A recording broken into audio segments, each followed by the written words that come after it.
everyone, it's Robin, RS Island Crafts, and welcome to my studio. This is my Whip It Wednesday video where I show you what I've been working on in the past week. When you're doing YouTube videos, you're not supposed to mention things like this. You're not supposed to apologize for it, but please excuse my current hairstyle. I have it a little bit pinned up in the side. It's getting quite long, and I just don't want to get a haircut. Not that I want it to be long, I just don't want to go through the process of getting a haircut.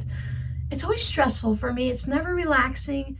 I go to Great Clips, and I've been to some where they've been amazing, and I've been to some where you get a haircut and you're just happy you got a haircut, you pay your money, and you go about your business. The one I actually used to love to go to was 1.5 miles up from my house. I can just pop in real quick. Couple of lights up the road, we're in and out, and I'm back home. But the other one I have to go, it's only like 5 miles up the road, but it's several traffic lights. It's through a major intersection, lots of construction, no, lots of traffic, that's the word. And then it's right in the Target parking lot, which it's a little plaza, and I don't know what it is, but when you go in, one entrance, if I do it right and I hit the proper entrance, there's a 4-way stop sign. Do they all stop? Not always, but it's there. And the other one, it's I have a stop coming in and everyone can go like this. There's a Chick-fil-A in there, a lot of other places, but mainly it's a Target place. So it's crazy. So until I manage to get there, and I'm going to see if I can force myself to go up this week. If I don't go early in the morning, it's just never really worth it to go, just based on how busy they get. I sign in online and all that. But anyway, you don't want to hear all that. Just, pardon whatever it is what it is. I mention it because you can see it now instead of just being looking down at my projects, and it's the thing that is just irritating me the most today. But let's get on to the projects. Let's do something fun. Let's talk about something creative. Let's talk about tote bags. I think I need to rein in my tote bag sizes. I think they're getting a little too tall. And not that they're getting tall. When I go and I put the measurements in my Etsy shop, you have this function where you can just copy a previous listing, and then I just change the picture and I change the measurements. And the measurements, I'm only changing it by 1/2 inch or 1 inch in either direction, whether it's taller or shorter, wider or narrower. But this one, I made it based on the panel that I created out of the batik when we did those paper piece, the foundation paper piece, the square to square type things. So I did it based on that, and I wanted to have a little bit of a bottom. I don't like adding a bottom to where you only have like 1 inch, 1.5 inches. I want at least a couple inches, and I didn't want to have it so that I would have to be exactly perfect and get it to be just like that. Plus, I don't really care for that look, and I didn't have enough of these blocks to let it go onto the bottom of the bag. Some more of things that you probably didn't even want to hear, but here is the bag. Here's one side. It looked like it didn't have any handles at all, now did it? So here's the, come on handles. There's the other side. So it has these blue handles. I think I've shown you guys all of this. You just haven't seen it completely finished. So I'll turn it inside out so you can see what the lining looks like. I thought this batik was really kind of fun. It reminds me a lot of like volcanoes and lava. I just love the colors, and it's nice on the inside. I haven't de-threaded it yet. So there's what that looks like. So then I put this pop of green for the welt pocket. And this one only goes, it's a short one, so you can just put like your keys or something in it and be able to grab it quick without it sinking to the bottom. And I was thinking that maybe the shorter pocket would keep some people from putting too many things in it, because if it's a pocket, I'm going to fill it all the way to the top. So this one is for quick, if you want to just grab your keys or your chapstick, you maybe put your phone in there, just a couple things. And then on this side, I have the zipper pocket. So I have the light green tassel, I have the dark green zipper, and you can see just a little pop of that light green. This time I actually did that on purpose, not on accident. And it's the same green fabric on the inside. Now this, for the zippered pocket, goes all the way down to the bottom of the bag. So that's a nice deep pocket. I've had a request to make the pockets a little bit deeper. And right now I'm just using the zippers I have on hand. So we are making the pocket, well, we as in me, I am making the pocket to fit the zipper. And also you want to make sure that you can only go as wide as the bag is. So if I made it too much wider, then the zipper would be wrapping all the way, the pocket would wrap around to your sides and stuff. So once you put things in it, so I think for this width, it's actually good. It's probably, I think it's like 6 or 7 inches. And again, it's really deep. It goes right down to the bottom of the bag, maybe just a ½ an inch off of the bottom. The quilting has straight lines going this way, and this side has a blue thread that goes on the diagonal this way, and it matches the straps. And on this side, I did a purple diagonal going this way, and it matches the different purples, because this side felt more purple, and this side felt more blue when I was doing the quilting. Plus, I like to mix up the thread colors like that. So that is in the shop. I did a St. Patrick's Day fabric postcard for someone that needs a little bit of a pick-me-up this week, so I went ahead and just dropped it. I went ahead and whipped this out this morning. I even thought to write the name and the date in green to match the front of the card. So I think one of you will recognize these fabrics.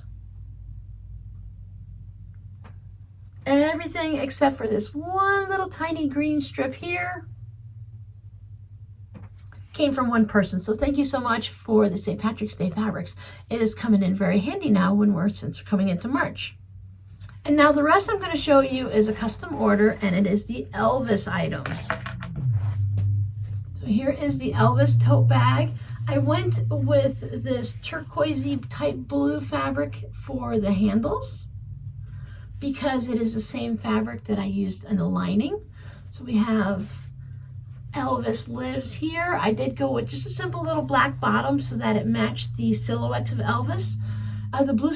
The blue suede shoes fabric would have been great, but I didn't have anything that worked like that. And this blue, if you can see, it pretty much matches that blue dot right there, and with the blue for the Elvis lives. So I thought that would be fun. I did the matchstick quilting this way, and on this side, I did the matchstick quilting this way. And I went with a nice light green with a very thin type of, actually I used some pre-wound bobbins that have a little bit of a thinner weight to them. And while you can see it in the silhouettes, when you're not right up on top of it, it doesn't show. So I wanted a green thread to blend in with the polka dot area, but I didn't want it to scream on top of Elvis. I was gonna free motion quilt it, but I really wanted to stick with the matchstick quilting. As part of my process of getting the perfect price for these tote bags so that it's not too high for you guys, but it compensates my time and the supplies and everything that goes into creating something to sell online, I timed myself. And it was really interesting to find out with the matchstick quilting, it took me 1 hour and So for the matchstick quilting, it took me 1 hour and 9 minutes to quilt this side, and 1 hour and 9 minutes to quilt this side, give or take a few seconds here and there. So I thought that was really interesting, and that's because I only used one thread, so I didn't have to constantly change it, and I used 2 of the pre-wound bobbins, one on the top and of course one on the bobbin, so that it was plenty of thread and I didn't have to worry about changing the bobbin either, because doing the matchstick quilting uses up a lot of thread. I go through at least 1 full bobbin. If I were just to do one color and I was using a regular standard bobbin that we wind ourselves, I go through at least 1 full bobbin for one side, for one panel. So that's 2 bobbins and probably about a total of 2.5 between the 2 sides. So it does go through a lot. So it's nice to have those pre-wound bobbins to do the quilting with. I hesitated to use this blue fabric for the lining because I just love it so much. And it's one of those things that it's in the stash, and I picked it and I put it back on the shelf, and I took it off the shelf and I put it back, and I'm like, Robin, you're selling this item, someone's going to pay you money, you recently bought this within the last couple of years, you can buy more. They make more of this. This isn't like a fancy fabric like trying to find more of the Elvis fabric. This is just a fabric.com blender fabric. I can buy more. So I had to take it off the shelf and use it. I still have more left, so it's okay. But I'm trying to retrain my brain to not hoard things just because I like it so much. I went with white for the welt pocket because I thought that white was a great contrast against the blue. I actually had a blue zipper that matched the fabric just perfectly. And the little blue tassel matched, and on the inside it is just the same white. This is actually the white from my daughter's quilt that has all the little crackles and stuff in it. Now my customer had a list of things that she would love to have made, if at all possible, out of this Elvis fabric, and I'm guessing I had about a half of a yard with maybe a piece taken out here and a little thingamabob sticking up there, so it wasn't like a perfect cut. I don't quite remember. It was back in another video. You guys will probably remember better than I do. And I'm going to go through this as the most fabric down to the scraps. So I had a zipper pouch, but I mentioned that, okay, now when you look at a zipper pouch, it's not like a tote bag, you do see one side and not the other, but a zipper pouch, so I thought I would use this good piece with a nice little silhouette on the front. I have a yellow tassel, kind of gold to match some of the gold polka dots, and you see the little music thing on there, so I put that little bit of a charm on it. Black zipper to match the silhouettes, and on the inside more of that white crackle fabric. Now I didn't have enough for a large piece like this if I was going to make the other items that I needed to make, so I wanted to do something a little different. So for the back I brought in more of that blue to bring in the colors from the tote bags. This way it's an actual set, everything still matches, and I just added some, and it's nice and kind of funky because I had these two offcuts, so I put a little thin strip that was left over from cutting the handles or something, and then I had a nice little chunk, so I added that. She asked for one of the little snap wallets, so I have the little silhouette. I couldn't get it to where it was going to be perfect, so he is a little sideways, but we're just going to pretend he's leaning over with his microphone and guitar. You know how they do that when they just get leaned over? So that's what he's doing. He's not standing up straight. He's leaning over. So it's this one right here. I brought in that blue fabric again. This is just my label. I wanted the black at the bottom so that it went with the silhouette again in the bottom of the tote bag so that everything just kind of goes together. And I also didn't want to use any of this fabric down here. I like that nice high contrast. And then I have, so you've got a black pocket, the blue pocket, and then a white pocket. So you have contrast against the top one here. Black snap. There's the back. So then I had one silhouette left, so I saved this for one of these smaller ones. It's larger than a coin pouch because I didn't want to cut him up too much, but it's smaller than the other zipper pouch. So this one, it's about 5 inches tall and 6 inches wide. The blue zipper to match everything, and a green tassel to go with the green polka dots. And I just put a straight black fabric on the back and white fabric on the lining. Then I had a strip left over that was just enough to go ahead and make this supersized key fob, and I just did the one where you put the little lobster claw on and then you just do some stitches on here. This is actually the same design I use if I'm going to put a handle on the zipper pouches, one of the detachable ones. She pauses to wait for the loud vehicles to go by. The weather is so beautiful. Everyone's out with their loud cars, the convertibles, and the motorcycles. I needed to add just a little bit of a blue there because I didn't want to, I had two pieces. I didn't want to just stitch these two pieces together, which would have been fine. That's not an issue because this is like an infinity ring that just goes on and on. I have to stitch it together at one point anyways to close up the circle. But I thought again, bring in some of that blue. This is a bit of a heavier duty of the lobster claw because it's not on a little thin handle. I went ahead and did the quilting on it like I would for the handles of the tote bag.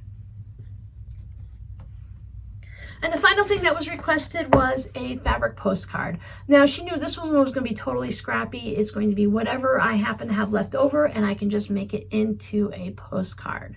So there is that. That is the last final item. The only thing I had left is maybe things that were about a 1/2 inch or 1/4 inch when I trimmed things up. And of course, a little bit of the blue scraps. So we have 1, 2, 3, 4, 5, 6 projects out of that 1/2 yard. Now, of course, obviously I brought other fabrics in, and this tote bag is a little bit tall, but it's a nice big chunky tote bag that you can put a lot of things in. Full on Elvis on this one, and then just a fun complimentary by taking the scraps and incorporating that blue fabric all the way through, it becomes a complete set. So I thought that was really fun. Since I had so much fun making this as a set, as a custom order like this, I think I'm gonna go ahead and do this again and make a couple of combos. And the way I plan on listing this for the customer in the shop, now you can't purchase these are a custom order, so please don't order them in the shop, and I don't have any more of this fabric. But I was thinking if I took things like my flamingos, and then I can make a couple things. So not just having a tote bag and a zipper pouch to match, but in one listing, you have a drop-down menu that you can say, okay, well, I only want the tote bag. So you can buy the tote bag, or I only want the zipper pouch. You can buy the zipper pouch. Maybe you want the key fob. Maybe you want a postcard. Maybe you want another zipper pouch, coin pouch, or a little wallet. It'll be an all matching set, so you can pick and choose. So maybe you want to just have the little wallet to go into your welt pocket and like that, or maybe you just want a key fob to match. You can pick and choose, and that way you're not saying, if I were to list this and this, you're stuck getting these two. You can't pick and choose. It would be one listing. But if I do a little buffet and you can pick and choose what you want, I thought that might be fun to have some, and that will also allow me to use up some of my bits of fabric when I have leftovers from this. Things like this is a little bit different. This is like a one-off, but when I create specifically a tote bag, then I can actually make little sets. So I think that might be fun, and it also makes it fun for me to see how many things can Robin make from a small bit of fabric. It's a nice challenge. So that is everything I worked on creatively. It's been one of those weeks where I know I did stuff. I worked on some tax things, getting it all set up. I've worked on something.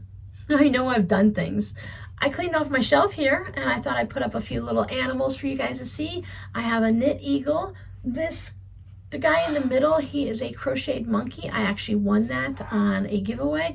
I remember Instagram blog post something. And I remembered I do have something for March. I have my green bunny that Rob actually stole. I made him one year. He's got little headphones on. These were actually something for a Christmas snowman or something, but we put them on him because that way he can have his headphones and he can be rocking out to something.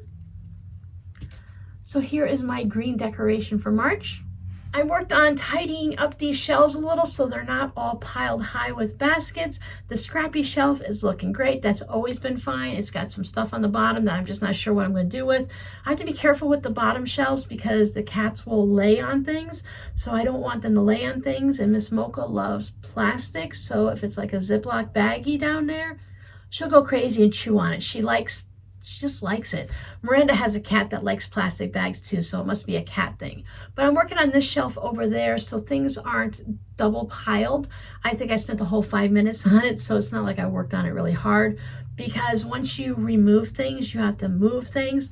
This area over here is pretty well empty. This is my main shelf where I keep my rulers and stuff, so that's the only one I use, and the rest are just, they have things on them. Where are you going to put it? I don't know, I just put it here. A lot of these things need to go into the fabric room and be stored on the bookshelves there. I want here just to be quick access to scraps and like strings. I'm going to do one of those little bonus videos after I get this organized. I had some requests, how do you have it set up? What are you keeping in it and stuff like that? So I'll do that. Create one of those little random bonus videos, and you'll see that in the upcoming weeks or so. I just have to put in the effort first. You've already seen the before, so you're not going to see that in the video because, as I've mentioned, I've already started tidying it up. Now, the other thing I want to mention is, remember last week when I told you about that little septic sewer line issue I have, and I kind of thought it was from the Bermuda grass? Well, I was wrong. This is my guilty look where I was wrong. Sorry. My apologies. Not that I need to apologize for it, but my brain has been slowly coming back to normal. Quick little run back. My husband passed away in August of 2019. I was a wreck for a very long time. At the 1 year mark, I'm like, oh, I feel good now. We're at the 1 year mark. You know, I feel much better. My head's clearing out. Most of the rough spots were gone. But then I started having rolling depressions where I feel great for a week and then I'd be down for a month. And then I feel great for a few days and I'd be down for a few days. But I seem to have come into a point where I feel refreshed. I feel like my brain is my own again, like I'm back to where I used to be, and I don't have to have Harry Potter books running constantly to keep the voices in my head quiet. I have my own voice up there, and I'm always having a conversation with myself and thinking of future conversations and past conversations. But the only way to calm that down before was to just listen to Harry Potter audiobooks nonstop. I think I've listened to the entire series 15 times now in the past year and a half. I'm no longer interested. I finished the last series just to finish it, but now I can listen to actually real audiobooks that I enjoy, so that has been nice.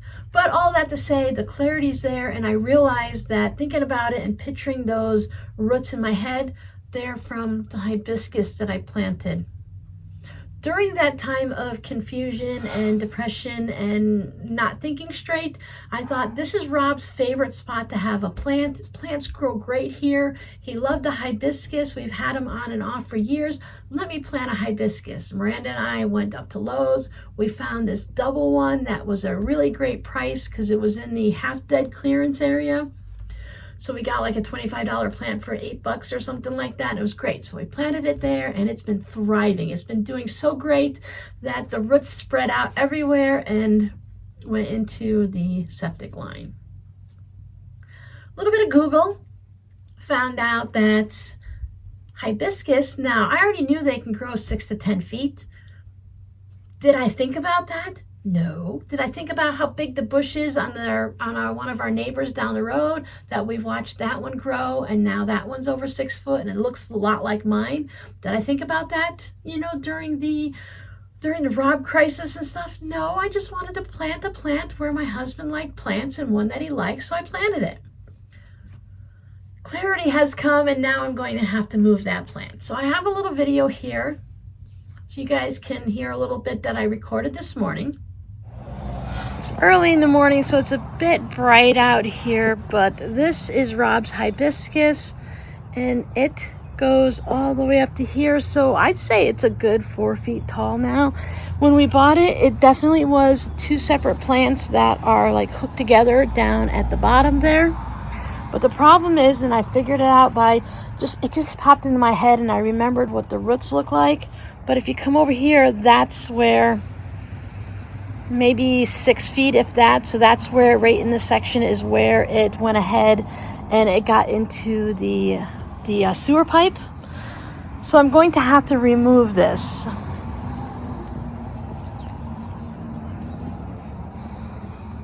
There you can see. And you can see where they tore everything up here to get rid of my septic. And there's my new line going all the way that way. And there's the ruts that they left in my yard that they're not responsible for. But I thought about moving it out here. A neighbor down the road, that's why I got this, because, she had one and I knew Rob loved it. And this was Rob's favorite spot. So I planted it there. And, during the whole course of, being in mourning and stuff, I didn't really put the thought through. But I could put it out here like she did. But the problem is I have the new water and septic that go through there, or the sewer, I should say, that run down the road. They're on my side of the road. I mean, they're not on the city side, of course, but then there's no houses over there, so I can't complain. But so there's a bunch of flags, and then there's this wire, like, I don't know if it's some type of internet. It's not my internet. It says whatever it is. It's some type of wire that's down there in the ground. So if I looked it up, and the hibiscus can grow roots at least 7 feet in all directions, straight down and to the side. So if I put it anywhere out here, it can grow into those wires, and then I can have another type of problem. And then that's like a whole city thing, and then I'll be responsible. And if you're 15 feet from the road, that's the easement, so you can't be in that area, because then they can just go ahead and drive over whatever they want and pull it out. And I don't want to put it in the backyard because I know I won't pay attention to it as much, and I like to come out and see it every morning. I check it when I get the mail, and I make sure there's no critters on it. I'll come out, and the hibiscus flowers are only good for 24 hours, so I'll come and I'll pull all these off later on today, take off the dead leaves, and it's just something nice to touch every day. Now, along that line, I'll discuss this more sitting at the table where there's not a lot of traffic, but I also pulled out some of my smaller hibiscus that I had planted on the side yard, and I replanted them into these pots as a temporary situation. So here's my sad little porch garden that has looked much better in the past, but I spent a lot of time working on YouTube videos and less time working out here. And apparently, I thought I was a bad gardener for a bit. I also thought I had some bad seeds, but I would plant flower seeds in these pots and all kinds of them would grow. Like all the seeds would go ahead and grow, and I'd be really excited, and I come out the next day and everything's gone. I thought, well, gosh, they must have really just withered and died away. So all of these actually had grown, and I had them in this pot, this pot, this pot, and that pot. There's still some that are growing over there, but they all disappeared, and I thought, oh my God. And then again, clarity as my brain is working right again. Those gosh darn cute little bunny rabbits came and ate all my seedlings. So I'm not a horrible gardener. I'm just not good at protecting them. All right, let's go back into the studio and let's talk hibiscus for a bit. So now what am I going to do with that plant? I have to dig it up. Hopefully I can dig it up in a big enough ball that, yes, I will be chopping off some of those roots. They go 7 foot this way, 7 foot that way, and 7 foot down. I don't know how deep they can go here in Florida, but if they can go through a pipe, they can go through the shells that are down below in the ground. So I'm going to do that to keep it from going underneath. I already know that it went from the plant to this empty spot. It probably went underneath my sidewalk. It's probably, I don't know, maybe it's underneath the foundation of the house at this point. I have no idea. I thought I saw the curtain move, but that would have been Miss Smoke, and I think it's just the light playing tricks on my eyes. So I need to dig it up, and I need to do it soon before I have to, I don't want to call that plumber out again. So I could, in the video I mentioned, I can dig it up and put it somewhere else. I can put it in the backyard, but I don't want to do that. So I'm going to go up to Lowe's when I'm out and about for an appointment this week, and I'm going to see if I can buy a really big container. One that, I don't want it to be decorative. It can be just the ugliest thing in the world. I don't care. It can be spray painted if it's a weird color or something. I just need 2 things from it. I need it to be large enough to contain the roots and not to make it root bound for at least a good while, so it can last maybe 6 months or a year before I have to do this again, because the next point is it needs to be affordable. I don't want to spend $150 on a planter. I don't want to spend $80 on a planter, but if needs be, needs be.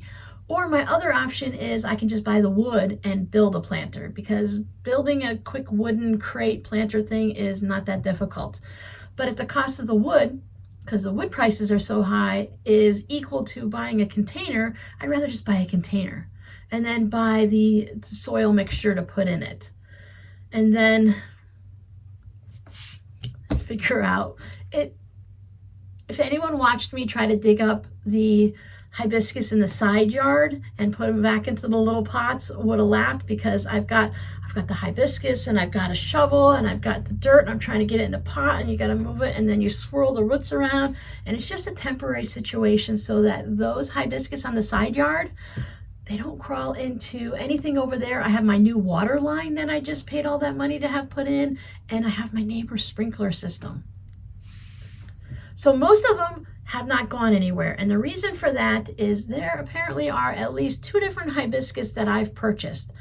One, the one that's Rob's out front, is a basic hibiscus. It grows year-round. It puts out flowers year-round. It's beautiful. It does great in Florida. The other ones that I don't even understand why they sold them here in Florida are tropical hibiscus. So Robin thinks tropical again. Remember, I'm in this time of mourning and this time of craziness where my head just isn't thinking. And I purchased these hibiscus that were called tropical hibiscus. And my thought is, if you sell it in Florida, it should grow in Florida.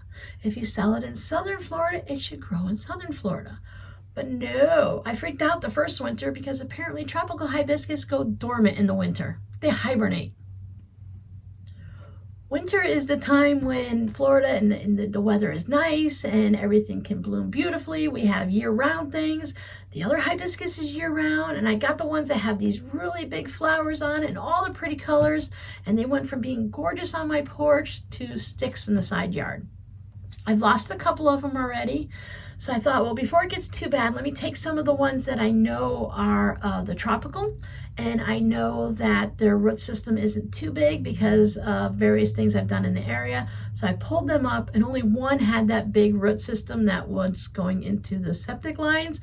So I got as much of it as I could, and we'll see how it does. I'm going to baby them on the porch, and then I need to also buy new containers for them so that they're larger.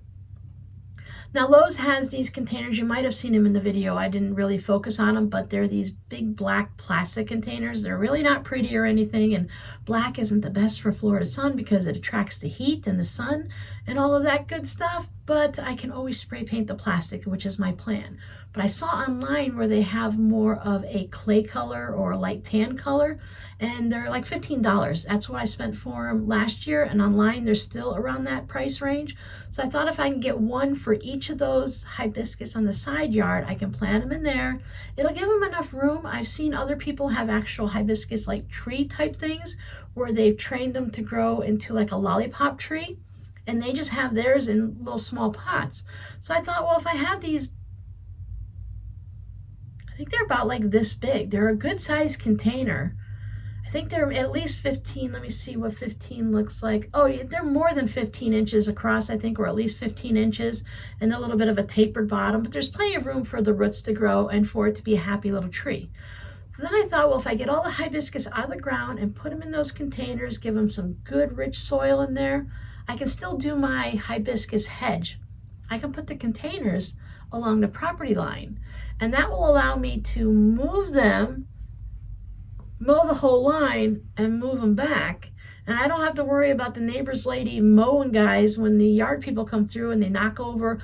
It's wooden stakes with some the little plastic ribbony tape stuff is faded, but they were bright pink or orange or something. You can see them sticking up. They're like, they mow them over all the time. So hopefully if I put just these big containers up, then they won't mow them over. And I can also add some in between the hibiscus and grow, maybe I might want to grow, just to say like tomatoes or something, or grow, I want to say lettuce, but you heard about my bunny incident. I don't know if the bunnies can just kind of get up there and eat that too.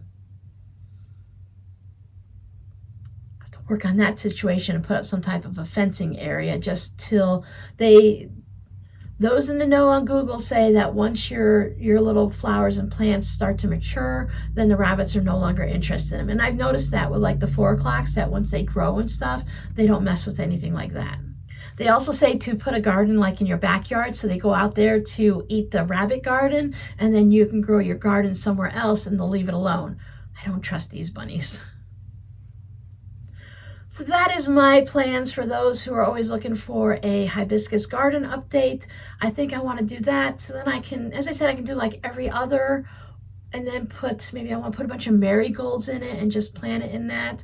I did notice that I couldn't buy the saucers for underneath at the store, but I saw them online. I'm a really big saucer person. Fill it up with water. I can't overwater or underwater it. The plant gets the water that it wants. And I think that's why the hibiscus did so well on the porch, is they got that morning sun that they like, and it was really nice and heated for them. Plus, I would just go out and put water in the saucers every day or two, every day during the summer, sometimes twice a day because it evaporates. And then they can just drink to their heart's content and get what they want, and I won't under or over water them. So that is my plans. I just have to wait. As it comes down with, you guys all know, it's what's in your budget. So I'm just going to have to pick them up as I need them and as I can afford them and just start working on it until I get an entire run. So I looked over there and I think right now to take care of all the hibiscus that are there and the ones that I put on the porch just for now, that it would be, I think there's 11 of them. I lost some and I replaced some, and maybe I didn't have 22 like I thought. Maybe I lost some early on. I don't know, but there's 11 hibiscus there right now that need to go into pots.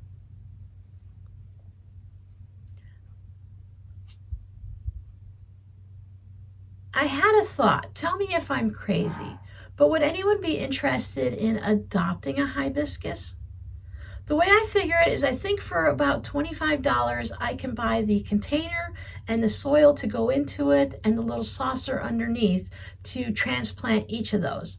I would love to see what your opinion is on that. You guys know I don't come here and I say, hey, support my channel, watch my videos. Yes, you can do that for free. Buy my things if you'd like them, but I never say, would you like to do this? So I was wondering, do you think it's crazy to say, hey, would anyone like to adopt a hibiscus? Then I can put your name on it, or you can name your hibiscus, and then periodically I can show how they're growing, and then you can have like a, I don't know, I think I would have like an attachment to it. I would love to like adopt a tomato plant, and then the person could show me how my tomatoes are growing, and they can show me, how many tomatoes are coming off the plant and how they made tomato sandwiches, or is it tomato capri salad or something with the mozzarella and all that good stuff. I just think that would be really kind of fun. Would anyone be interested in adopting a hibiscus? You can contact me at rsislandcrafts@gmail.com if you're interested, or you can go ahead and I feel confident that $25 would cover everything that is needed for that, and that would even include purchasing topsoil to fill the holes back in after I dig out the hibiscus. I have a few holes over there, but I filled them in the best I could, and in my opinion, if there is a wooden stakes up with some ribbon going across it and some plants, that if you walk into someone else's yard, then it's your own fault if you fall into a hibiscus hole. I want to get those filled in as soon as possible. I will probably pick up some topsoil when I'm out looking at the plants on the Monday that just passed, and hopefully I'll be able to fill those in because most of them aren't very deep. The roots did not spread as much as I thought. They stayed really there, and the soil is very, very loose because I put the good soil in, like the Miracle Grow soil. I put that down in there, and I put other little soil, and it's all got a nice mixture so that they would survive, and they really thrived for quite a while. I put them in around Father's Day, and I put them in on Father's Day in June, and they survived until, December or January, when they all started to just drop their leaves all of a sudden. Now, some of them are doing really good, and they've got new leaves coming out already because it was 89 degrees yesterday. We're already into our summer temperatures, breaking all kinds of records here, just like you guys are everywhere. That is a lot of rambling at the end of this video. Not even rambling, it was actually a pretty good conversation. At least I thought it was. I hope you enjoyed it. I had a little conversation with another YouTuber, and I am changing up the code word because I borrowed that from Karen's Puzzle, and she had the code word, and again at that time code word just made sense to me, but I think we need something different. I think we need, based on my channel, that we need to have a scrappy word. So your scrappy word of the day is flower.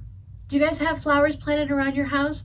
Are you running into the same problems that I am? I know I can't be the only one that just didn't realize how far root systems can go. I don't think bushes. I thought hibiscus is a plant and a flower. I know trees spread everywhere. I'm very careful about my trees and what I would plant in the yard because I know in Florida the roots have to go down pretty deep because otherwise they fall over in a hurricane. Like palm trees, their roots don't go very deep, and some of them are right there on the surface, and I have that one out front that I would really love to just take down because they are dangerous, and I would like a shade tree versus a palm tree. We lost all of our shade trees during Hurricane Charlie. That's it. I'm going to stop talking. I hope you guys have a great week. If you're looking to hang out with me and watch a few more of my videos, you have one here or one there. If you'd like to subscribe to my channel, there's a little link right down there. And I'll see you guys next time. Bye.